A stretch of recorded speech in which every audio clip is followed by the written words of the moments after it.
Stranded, no way to work or home. Taxi chaos grips the country. More SOE incompetence that South Africans have to pay for.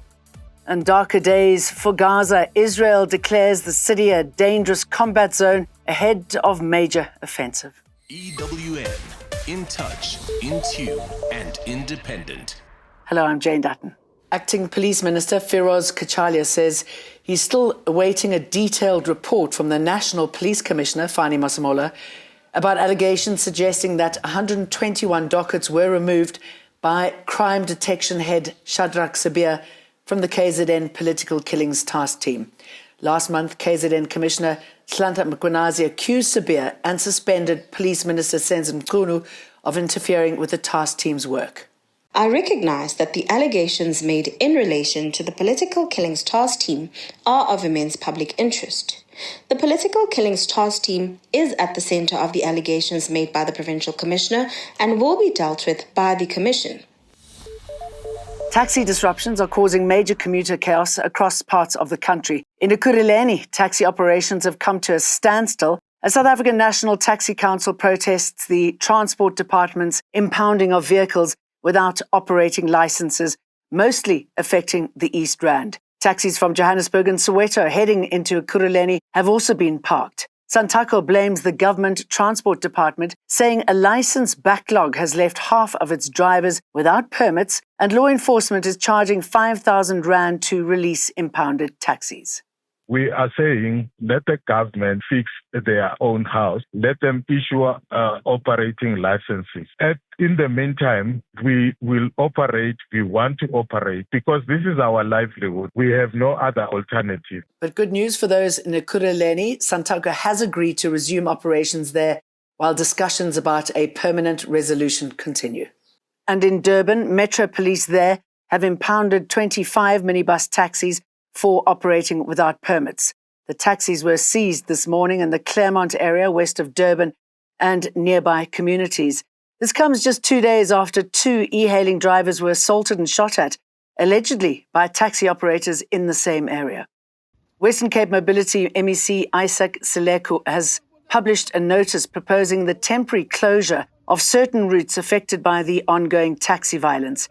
Gun violence linked to a feud between Kata and Kadeta Taxi Association erupted in parts of Cape Town this week, claiming the lives of 5 people. A dispute over a route from Mfuleni and Khayelitsha to Somerset West is suspected to be behind the attacks. The provincial administration has secured a court interdict to help stop the violence. Seleku says taxi operators may have their operating licenses suspended if they fail to provide satisfactory reasons. Incompetence and a lack of professionalism at our SOEs means South Africans have to foot the bill.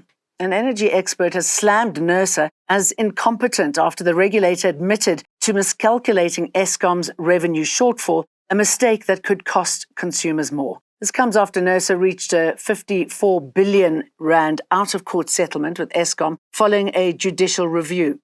Earlier this year, NERSA approved higher revenues for Eskom over 3 years after it claimed 107 billion Rand shortfall, but later admitted to errors in its calculations. Energy expert Chris Yellen says NERSA's mistake is absolutely astounding. It speaks to a lack of professionalism and lack of competence, I believe, within NERSA, because the methodology is well known to NERSA. A key witness in the Lusikisiki massacre has linked accused number 1, Muzukisi Ndamase, with the August 2024 Kwabatra murder. ANC politician and businessman was shot and killed in this incident. Investigators in the case have linked the firearms used in Kwabatra with those used in the Ngobozana mass killing. 18 people were shot and killed in the area last year. 2 weeks ago, forensic and ballistic experts testified about aspects of both these crime scenes. The state's key witness returned to the stand this morning. He has testified that in 2021, accused one, Mzukisi Ndamase, called him while behind bars. He says he asked him to monitor the movements of someone named Snane, a longtime friend of Ndamase, who he allegedly claimed had neglected him after he was jailed. The witness says the accused later ordered him to kill Snane. However, he says he refused to do so as he had no intention to commit murder. He says in August 2023, Ndamase called him again, informing him that he had killed a woman named Nomakosi for allegedly bewitching his mother. He also told him one of his soldiers carried out the hit on Nomakosi and another person. The court proceedings continue as the state prosecutor Advocate Makubalo leads evidence. Nhlanhla Mabaso, Eyewitness News, Lusikisiki. The father of slain 4-year-old Nada Jane Chalita says he can finally rebuild his life after the Johannesburg High Court found his ex-girlfriend guilty of the child's premeditated murder and rape. On Thursday, the court found preschool teacher Amber Lee Hughes raped and drowned the child in a bathtub full of cold water in 2023. Hughes was left to look after the child by her father, who was her partner at the time. Eli Chalita says the guilty verdict has given him much-needed relief. One step on a step ladder after I fell from the top of it. I was on the top of the step ladder. I fell all the way from top to the down on my head. I lost my child. I lost my entire life. And today I'm taking the first step on that same step ladder again, just looking forward. From today I can say, I can think of looking forward.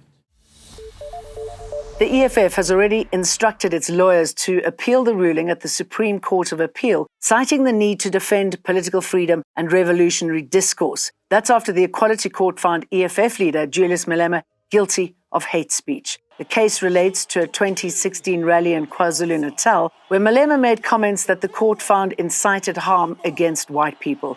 Judges ruled the remarks went beyond the bounds of free speech and violated the Equality Act. This judgment, alongside the UK government refusing Malema a visa due to his violent extremist rhetoric, as well as the US State Department sounding the alarm in a human rights report over the EFF's incitement of violence against minorities, casts a shameful shadow on Ramaphosa and the ANC's continued refusal to condemn Malema and the Kill the Boer chant in no uncertain terms. The Israeli military has declared Gaza City a dangerous combat zone as it prepares a major ground offensive. Despite growing global pressure to end the war, Israel says its troops are moving in to dismantle Hamas infrastructure. A daily ceasefire pause will no longer apply to the city. And while no formal evacuation has been ordered, the military says it's, quote, inevitable. And this comes after global outrage after an Israeli strike on a hospital in Khan Yunis killed 20 people, including 5 journalists.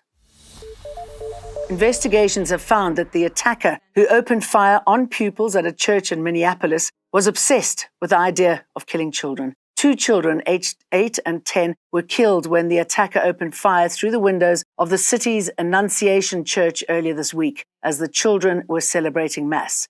Officials say Robin Westman, the shooter, previously attended the school and had a mother who worked there. The shooter saw the attack as a way to target our most vulnerable among us while they were at their most vulnerable at school and at church. I won't dignify the shooter's words by repeating them. They are horrific and vile.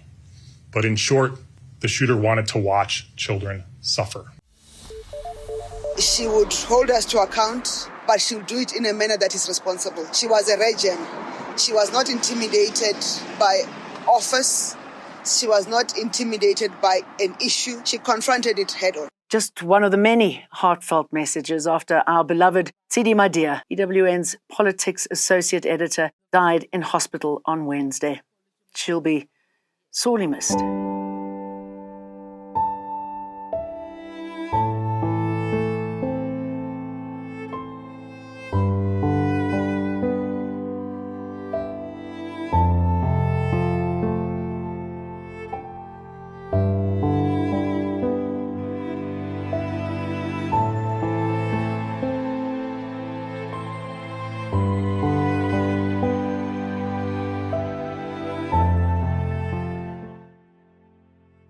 EWN, in touch, in tune, and independent.